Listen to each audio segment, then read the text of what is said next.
In today's tutorial, I'm going to show you how to share your presentation in Microsoft PowerPoint. So this should hopefully be a pretty straightforward process here, guys. And without further ado, let's go ahead and jump straight into it.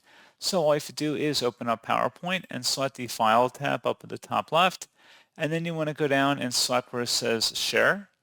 And now on the left side, you can share with different people over the cloud through OneDrive. You can share via an email link or attachment. You can include it as a PDF, as an attachment, as an XPS file, or you can send it over an internet fax. And you can also present it online through the Office presentation service if you have your account created and linked up. So pretty straightforward process on that, guys. And as always, thank you for watching. I do hope that was able to help you out, and I do look forward to catching you all in the next tutorial. Goodbye.